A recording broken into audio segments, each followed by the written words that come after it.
thank you. It's a pleasure to be on your show. Thank you.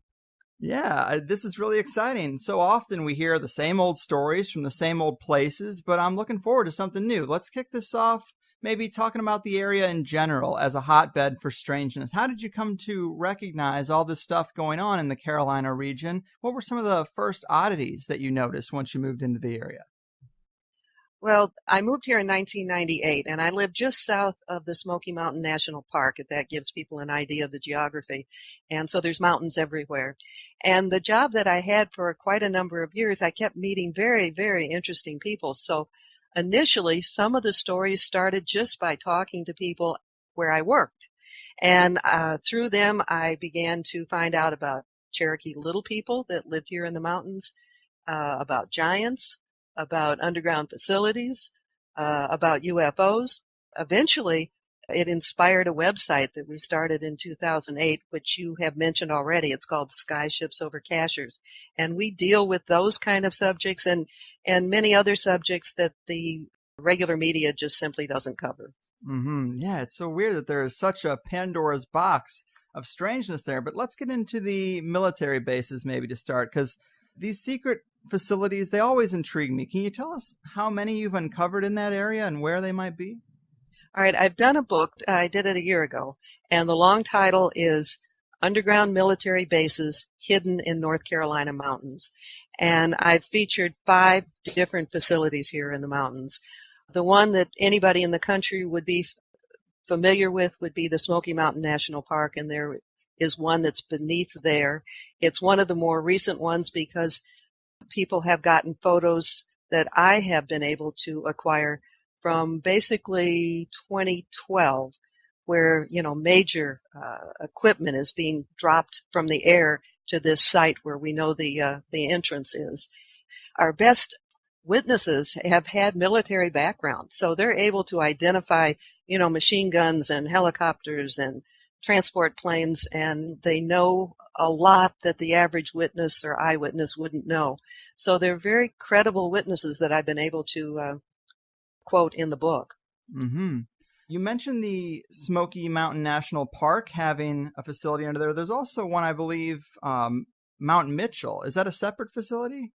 Yes. Some people believe, and there's evidence that it might be true, that these various facilities beneath the mountains here in North Carolina are all connected by underground tunnels and transportation portals, you might say. So they're not adjacent to each other, but they're not that far apart.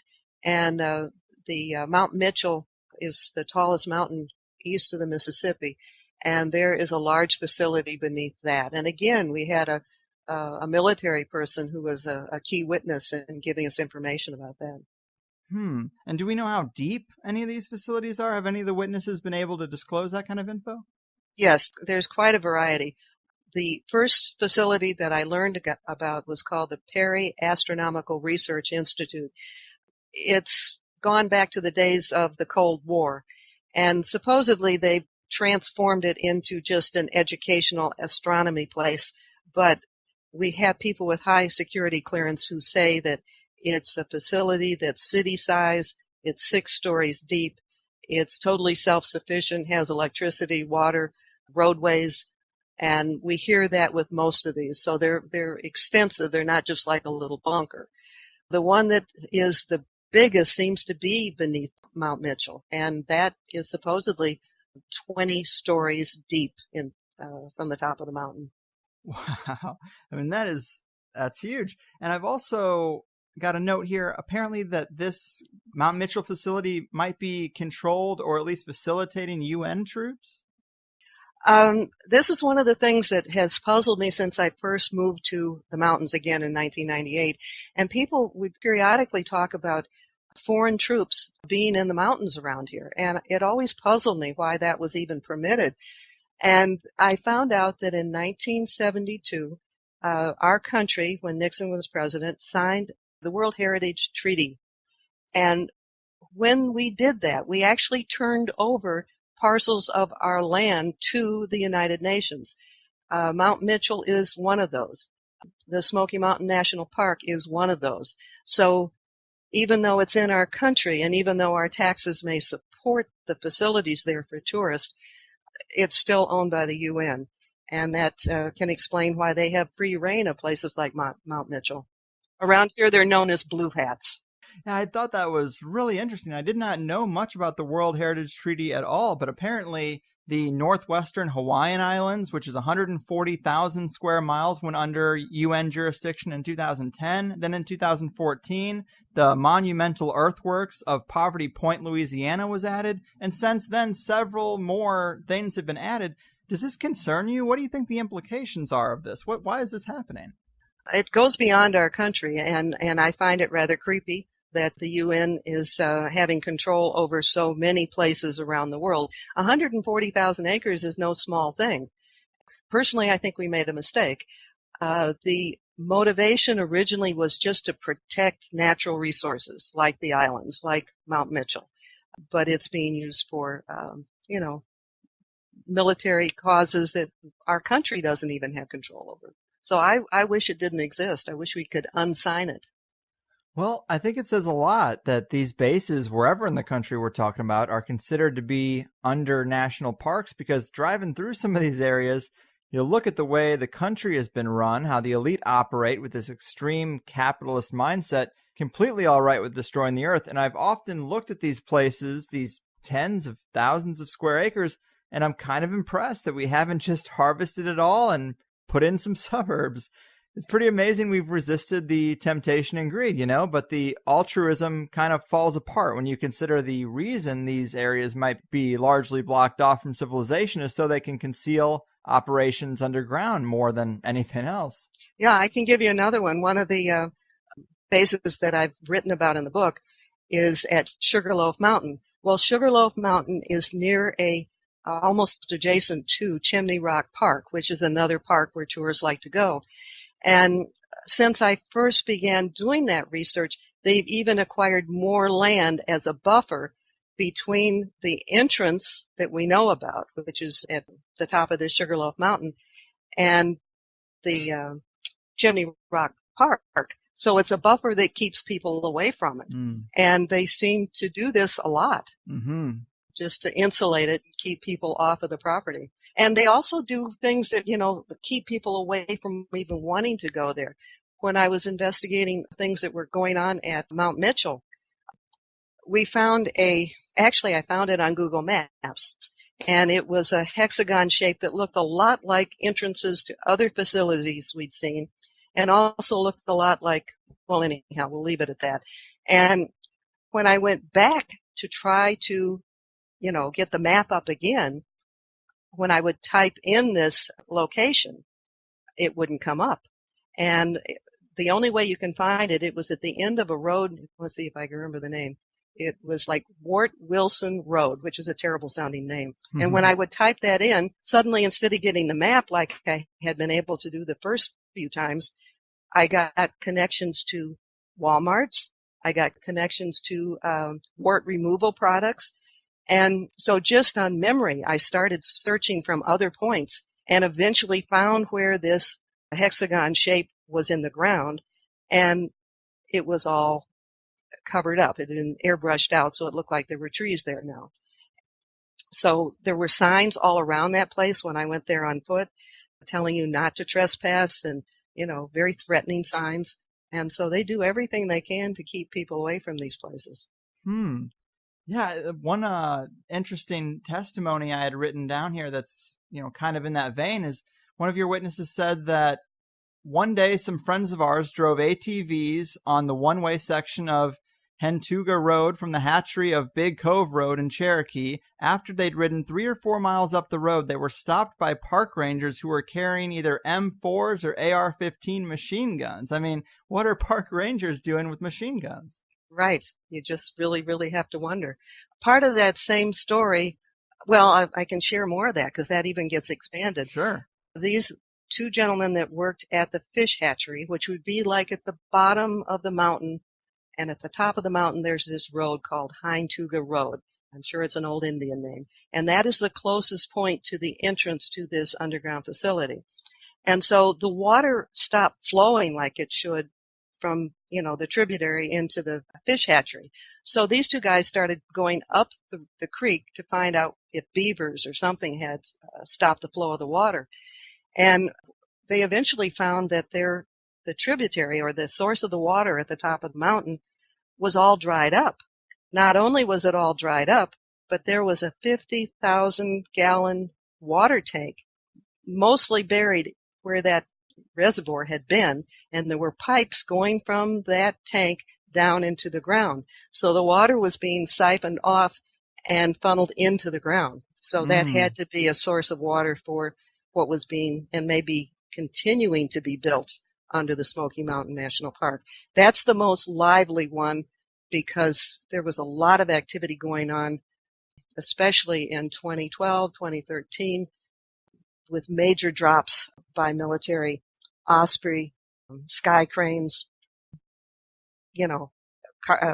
big, huge cargo transport planes, and they literally would airdrop major, what they call packages, down into the area where this entrance would be. There's been a lot of things that have been seen.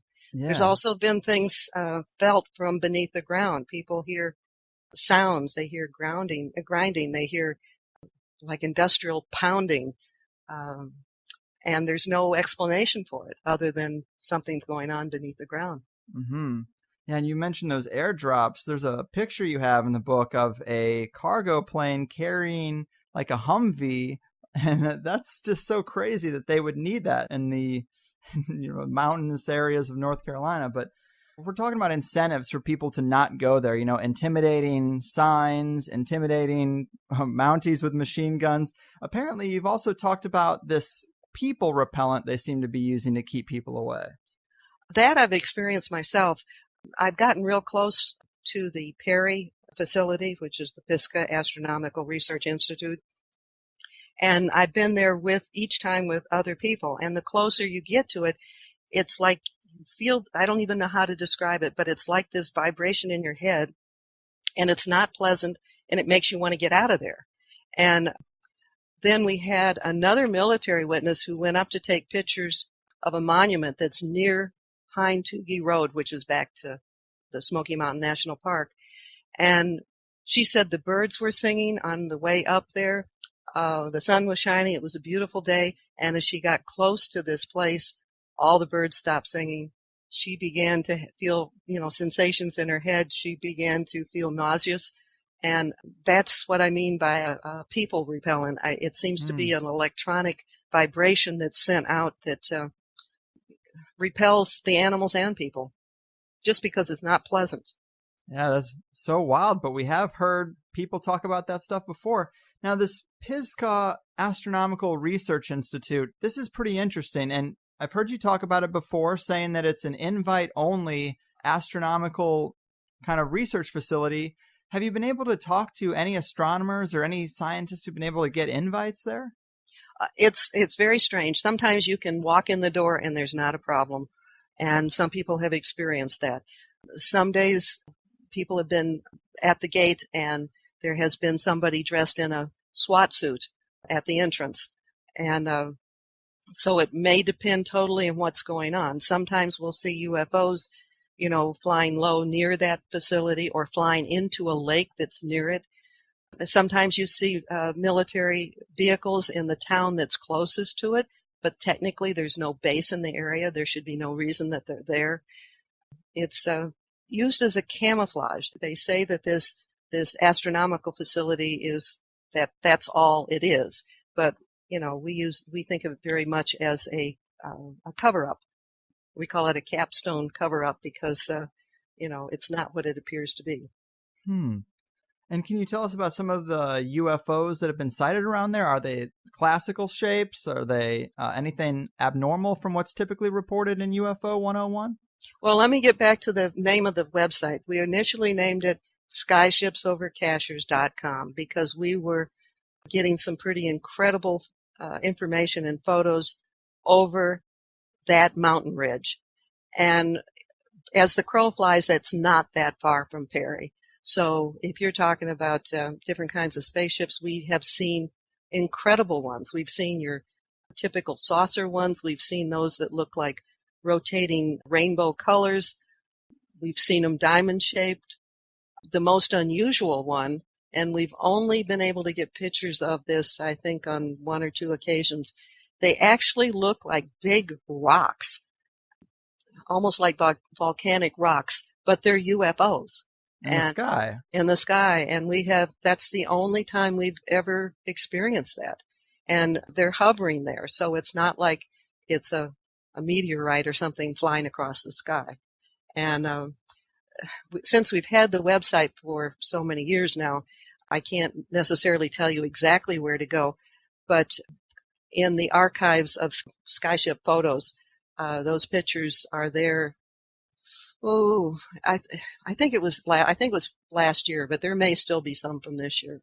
Wow, asteroid-looking crafts. Do you think these in any way could be perhaps hologram tests like the floating cities we've seen or the rumors of blue beam technology, or you think these were actual ships? I think those would probably be something actual, because if they're going to do holograms, I think they're going to try to broadcast something that people will instantly recognize as a UFO. So I don't think that particular one would have been a hologram. Now, I know that hologram technology is being used. So, I mean, I'm not dismissing that, but people have seen some of these go right into the lake, and so you just, most of them have got to be real. Well, yeah, sure. Strange ships that come out of the water or seem to come out of the base of mountains are talked about all the time in ufology. But I'm starting to think that there might be something even weirder going on in the UFO realm than just aliens. But kudos for you for bringing to light some areas that are just really off the radar. And it's where you got to look, because other sites and locations are just too overblown. But people seen all sorts of UFOs in the sky. That's definitely noteworthy. But assuming this tech might be beyond human hands, have any people reported interactions with the potential pilots of these crafts, or any beings that might be related to them? Let's see. I don't know exactly how to answer that. For the most part, no. We do have one witness who lives up in Cashers and has seen quite a few of them. And she did have someone that looked like they were dressed in a maroon spacesuit that briefly appeared in her house. And she's had a UFO hover over her backyard. So that most likely would be an interdimensional being making its appearance. Mm-hmm. So we kind of mentioned that these things are under the national parks. Do you find this suspicious at all? Because there are people like David Politis talking about disappearances in the parks. Do you think there's any conjunction with that? Are there a lot of missing people cases in these areas? That's something that I haven't investigated in a big way, but I do have a new angle on it. We did a story rather recently. We were contacted by a man in eastern Tennessee, and he said that he had little people living on his land, and he sounded very credible on the phone, so we followed through on it and went to visit him. And that story in and of itself gets rather elaborate, but he has about 200 acres on a river in rolling mountain type country, and his family goes back 200 years at least, and the little people have always lived on his land. His own lineage is back to the 𝐂hats Indians, who, believe it or not, are actually white people who fled Ireland back in, 2250 BC, when there was a major flood there. We just found out this recently from a major researcher. And these Irish people fled to many places just to get out of the flood. And some of them ended up in Savannah, Georgia. Then they would take the river up to the more mountain area. And as a tribe, they pretty much have disappeared because they look so much like regular Western people. Now, when you think about it, the Irish have always talked about the little people. Yeah. Well, this researcher, who I won't get into credentials right now, but the person has good credentials, maybe some of those little people came with them, because there was this bond between the original 𝐂hats Indians and these little people. And this man that invited us there had some 𝐂hats blood, and he, his father, his grandfather, all could communicate with the little people. And when I went there, I had my camera, of course, and we found evidence of the little people. So the little people say that there is a race of aliens that are very evil and that they actually eat people. And that is like a nourishment that this particular group of ETs call the Earth the farm or the ranch. Oh. I know, isn't that creepy? And they like 2-year-olds. They like little people. I guess they're more tasty. And so the little people on this man's land are very, very afraid of them. So that might be a very unusual possible explanation for the unusual number of disappearances that Paul talks about. Wow. So these aliens that feed on us, were they described at all? Are they reptilian? Are they the Greys? They seem to be, well, they're creepy. I haven't seen one. The description that was given to us by the little people is that they look kind of like a cross between reptilian and dinosaurs. And they're very large.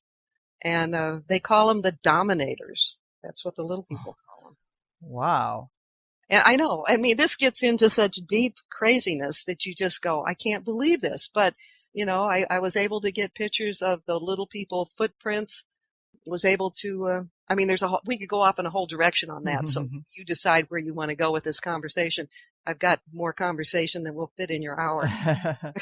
Absolutely. Well, I mean, I do find it intriguing when people talk about reptilians that if you look at our past, we had a planet dominated by large reptiles. Is it super implausible that there could be some type of intelligent humanoid form of that? We live in a world dominated by mammals today, and yet here we are, intelligent mammals of some type. So I find those kind of stories really interesting. Well, there's certainly evidence all over the country that's been found about giants. There's been several books that have come out in very recent years exposing the Smithsonian, because there are all sorts of stories in old newspapers going back to like the 1800s talking about giant skeletons that they found, and they would give them to the Smithsonian thinking that was the smartest place for them to be sent. And then they kind of disappeared into the closets at the Smithsonian, and it's like they didn't exist. People say it's because the idea of giants disrupts the ongoing history that's taught to all of us. Mm-hmm. But there's been so much evidence that, they clearly existed. Yeah, I've had researchers talk about the idea that a lot of things happened in ancient America that we aren't aware of, and that when they're building things like even shopping malls or museums or universities, they purposely place these things in areas that will obscure or completely cover up and level ancient sites or any sites that give us clues to what was here before us, because no one's ever going to move a shopping mall or a university. So if you can get it over one of these places, I mean, you're never going to see it again. And I'm kind of curious. I wonder if that kind of thing really does happen or how widespread it is. It continues to go on, but sometimes for just monetary reasons. One of the people that is in the construction business, he was preparing land for a major, I can't identify the building, but let's say a major enterprise. And when they cut into the side of a mountain, they found 5 of the little people tunnels. And they quickly were instructed to cover them up and keep digging, because they didn't want the project to be stopped, because technically, if there's an archaeological find, it has to be stopped until an archaeologist can get in there and examine what's being found. Mm-hmm. And that is a very common reason for things to be plowed over, just pure monetary reasons. Right. Yeah. Who knows how many times, a contractor has said, you know what, let's just pretend we didn't see that, because they're going to have all this red tape. They're going to bring everybody down here. So, I mean, there's so many different levels of incentivization to not disclose some kind of really anomalous find like that. It's pretty sad. And it's not just pure monetary situations. There's a university here called Western Carolina University, which is in the same general area where all these things are being found. And I focused on it in my book, Cherokee Little People Were Real. And what happened in that case is the university didn't want to stop expanding and building buildings. So they would, try to keep this hush-hush. And one of the interesting stories that's come out since I did the book I got a letter from a man who had been a student there. And he said one day he and some of his buddies were just down by the river, and they saw the head of security for the university coming by with a box he described as a little bit bigger than a shoebox. And somehow they got into a conversation with this man, and he said, oh, it's bones that they found when they were, digging this particular site, and he was taking them to rebury them on an old ATV trail. So that was another example of ancient knowledge being covered up for, real human reasons. Right. Man, and I definitely think that's fascinating. I plan to get into a little more of the little people stuff here in a minute, but I guess one other question about these underground bases is, have you heard any reports, if we don't have a whole lot of interaction with aliens in the area or massive abductions other than these beings that might be eating us, have you heard any testimony of non-human entities operating in these underground bases in the same way we've heard stories of Dulce? The simple answer is no. I don't know why we do not hear abduction stories here. If they're going on, we're not hearing about them. I did have a witness who, as a young man, worked at a Christmas tree farm near the PARI Center, and the people that worked at the tree farm sometimes saw them carry in caged animals into this facility. Now, at one time, this was a defense operation during the Cold War, and now it's passed off as an astronomy educational place. Why would animals in cages be taken into such a place? From one of the witnesses who, again, at one point had high security clearance, said that there are experiments of that kind going on. Now, whether people are being involved in this, we just don't hear about it, I do not know. The closest I can come to it is one of the witnesses worked for social services or of some kind, and he would get occasionally cases of, satanic ritual abuse cases. And when these cases would come up, the state FBI would get involved. They would come in, and his whole case would be taken away from him, and everybody would be shut up about it. So that was happening in the little town that's closest to the PARI facility. So maybe there are human experimentations going on, but we only have those kind of indirect indications that might be the case. Right. Yeah, obviously they're going to keep that stuff pretty tight-lipped, but hearing even just an anecdote about caged animals being taken in there is really interesting, and you can extrapolate quite a bit from that. The same people at the tree farm also saw them sometimes digging pits out in the land around the facility, and you have to wonder why. Yeah. And you mentioned satanic ritual abuse. These things all seem to come together in many, many cases. And I've heard you say you don't really like to get into the dark and creepy, but there's plenty of indications that there's dark and creepy, yes. Yeah. I mean, government experiments with the occult, that seems to be a big thing, especially a few decades ago. And having this connection to UFOs, it seems strange that, again, the term satanic ritual abuse comes up in one of these areas where there's secret government facilities and UFOs, and it just seems like a paranormal soup that always comes together. And it's possible that the same things aren't going on at every facility. Right. Like from my own research, I can only speak to the PARI Center. I haven't heard stories like that associated with the Smoky Mountain National Park or Mount Mitchell or Sugarloaf Mountain, or even there's a facility that's been cited in, Linville Gorge. But that's the only one where you hear the creepy side of it. Can you tell us about the testimony of, I believe you're referring to him as Hawk? Yes. Now, he's the man who was our key witness with the Mount Mitchell. Now, what do you want to know? What were some of his disclosures? Because he seems to be one of the ones who's giving you the most detail. He was in the medical field. When he retired, he still had a lot of energy, and he decided that he would volunteer for the National Guard here in North Carolina in their medical unit, because he had been a medic during the Vietnam War, and he also was in a related medical field. And so when he went there, they accepted him, but they put him to work doing undercover surveillance because he had FBI and Army intelligence clearance. And so he's the one who ended up with a squad of men, a small squad, surveilling Mount Mitchell. And let's see, there's so much I got to figure out how to tell it simply. At one point, he himself saw the side of the mountain open, which was big enough for tanks to go into. And he said he also saw it when it was shut. And even though he knew it was there, he could see no sign that it was there. So these, the camouflage they do on some of these entrances is quite extensive.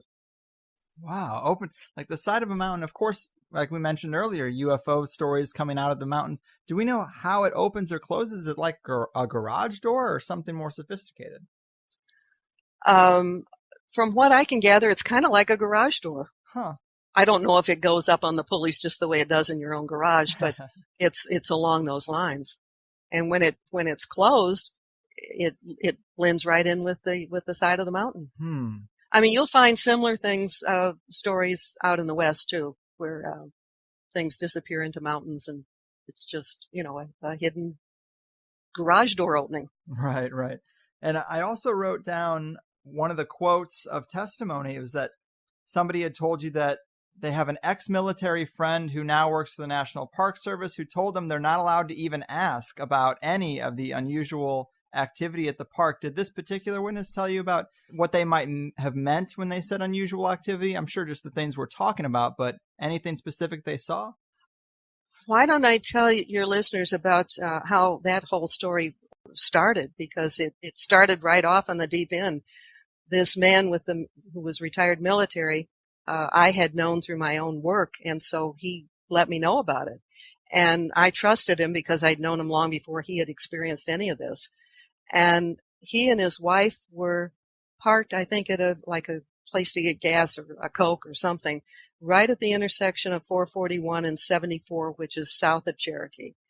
And while they were parked there, there was this big truck, tractor trailer truck, and on the back of it was some very unusual equipment.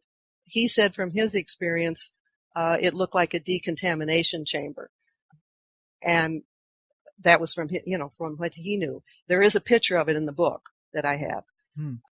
So he's very friendly and outgoing, and he went up and talked to the driver, and she said that she was there waiting for 5 other trucks and their escort, and they were taking equipment to Newfound Gap Road, which connects North Carolina with Gatlinburg, Tennessee.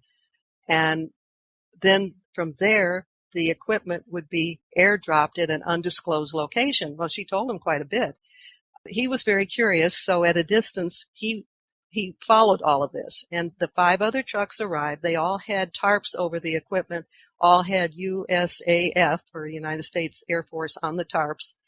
And the escorts arrived. They were white SUVs, and the men in those SUVs were in black garb and had weapons. So this man that we call Clark followed this caravan, and it ended up in a place called Smokemont Campground. And as soon as all the trucks went through the gate into that campground, the gate was closed. Well, that campground is really very, very close to the entrance, which is on High-Tougie Road. So it's probably the nearest place they can transport that heavy equipment. It's also in that same direction that repeatedly people have seen these cargo planes and Ospreys and sky cranes carrying large equipment.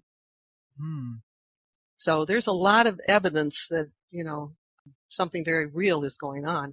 And people will see SUVs, white usually, with plates that only have numbers on them, and they have no identifying tag on them. And they'll just be pulled off, somewhere on the edge of a dirt road. Huh.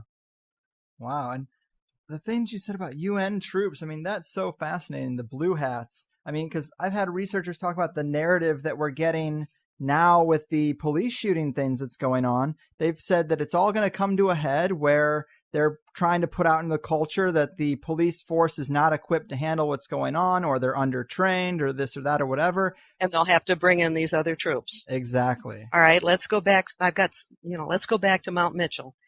when Hawk was doing the observation of that area. There was another group that was at a town about just to the east of Mount Mitchell called Marion, and they were there and witnessed 20 to 25 tanks being wheeled off a train. They were loaded onto big trucks, and then they were taken up to the top of Mount Mitchell. There's only 2 roads, as I understand it from the witness, and those were being guarded at every point. Those tanks went up the mountain and were never seen again. The trucks were never seen again. So they disappeared into that garage door we were talking about and never came down in any conventional, fashion. He said that they were painted like the undercoating. In other words, they could be painted again. It was like the primer on them. So they, at that point, couldn't be identified as Army, UN, or whatever. But they went into that facility. Wow. Man, it makes you wonder. It seems like these things go a little beyond the description of a typical military exercise. It seems like some type of preparation. That's the way it sounds to me. And we had a witness who was at Cherokee tribal offices, and they were in one room, and it was adjacent to the office of the chief. Well, the walls were thin enough, and they were close enough to the wall that they could hear part of the conversation. And at this point, I can't quote it for you, but they heard these officials come in and talk to the chief and explain to him what would happen if there was some kind of an emergency and how they would take him to an underground facility for his protection. Interesting. Yeah, it seems like there's a certain class of people that have this have the right to be in, right? Exactly. Yeah, this escape plan that the rest of us just don't have. That's correct. And I know you've talked about people coming to you with information since writing the book about these underground bases. Is there anything that you've heard recently about these bases that's intrigued you? Yeah, well, there's one that I haven't even started working on. I've done one taped interview. I haven't even transcribed it yet. Then I got some stuff in the mail with more information, and we have another third person. But in the area of Chimney Rock, there are major military people buying houses around there. And when I talk about major people, I'm talking about even people who are high up in the Pentagon. And they don't live there most of the time. So they're buying these real expensive homes, and I'm talking palatial mountain cabin homes with great vistas and all of that. And they're only there for just a short period of time. They don't even live there all the time. But, why are so many military people living around these places? Some of these facilities, maybe not just here, but other places, will also be like adjacent to things like golf courses, where the elite can live without being really noticed. And if necessary, they could easily get into one of these facilities. Wow. Yeah, that's interesting. You always got to look at what the people who have insider information might be doing. And that's very curious that they're all coming there. I'm sure they're going to many other places too. And also Cashers and Highlands are where the rich come. They usually tend to live there in the summer months. And when it gets cold here in the mountains, they go back to flatland. In fact, one of the people we contacted once was involved with developing the Hubble telescope. He was very old at the time we met him, but he lives up there. Carter, the former president, he has vacationed up there and has friends up there. It's a high income area. Wow. And I'm also curious, this is kind of a detour, but I'm curious about this object that you photographed in the orbit of the sun, or in the eyesight of the sun. What is the deal? I think you're calling it the blue moon? Okay, it's at 2 levels. We in our section called Skyship Photos, we have what we have called the blue moon thing, where there, no matter when it is, when we've done this since 2009, we've taken photos, and there will be this orb that will usually be there in the middle of the day that you can catch on your camera, not with your bare eye, and sometimes it will disappear into the heart of the sun or the brightness of the sun and then pop out again. So that's one type of photo, and your listeners can find that under Skyship Photos on our website. There's another section on the website called Global Links, and that is where you'll find some of these phenomenal photos that are from NASA satellite photos. And a man from the Netherlands contacted us back in, I think it was 2013, and he was able to, what he calls, dust and clean these photos so that you can see a lot of the detail. Well, these are monster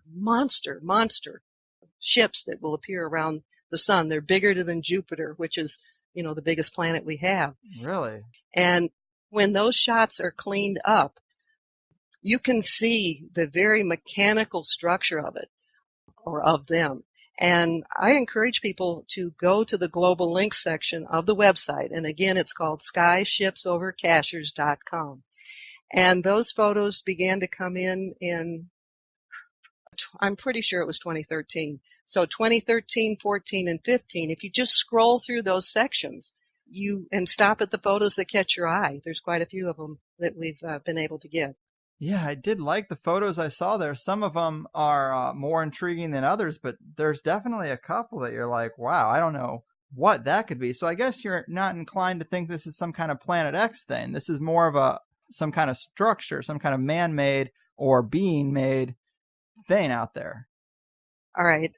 Again, let's go back to just the skyship photos, because those are the ones that people take from the Earth, not from a satellite. Mm-hmm. And it cannot be Nibiru or Planet X or Planet 12 or whatever, because a planet would not be able to pop in and out of the intensity of the central sun. It would be on a continuous orbit. And so we see this variation, and that just can't be the case. We've gotten, I think, no more than 3 times, we've gotten pictures where one of those orbs has orbs around it. So it looks like a giant mothership with other ships showing up around it.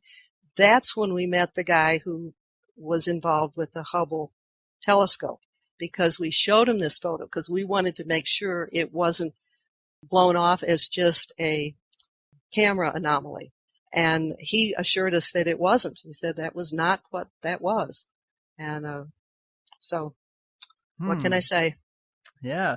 We have more mysteries to solve than we don't. We definitely do. And I mean, a ship the size of Jupiter, it seems even less feasible. But I guess if there's a race of beings out there that considers the Earth a farm, they have to be watching over it in some way. Right. And we cannot assume that all of the ones in those big ships are the big evil ones. I mean, we can't do that. But I really hope your listeners will scroll through those sections and take a look at them. Yeah, absolutely. But very awesome. Well, Mary, thanks so much for doing this. I enjoy the weird world, but I want to get away from the same old stories. So this was a lot of fun. Would you remind the people once more where they can get your books and the URL of the website before we call it in? I sure can. The website is skyshipsovercachers.com. I have 3 books that I've written since 2013. They're all available on Amazon. There's one, Underground Military Bases Hidden in North Carolina Mountains. The second one is Cherokee Little People Were Real. The third one we haven't even talked about, a total different subject, is called Tangible Evidence of Jesus. The full long title is Tangible Evidence of Jesus Left Behind for Us to Find, and it gets into the scientific archaeological information on Jesus that you simply don't find in most places. So those are the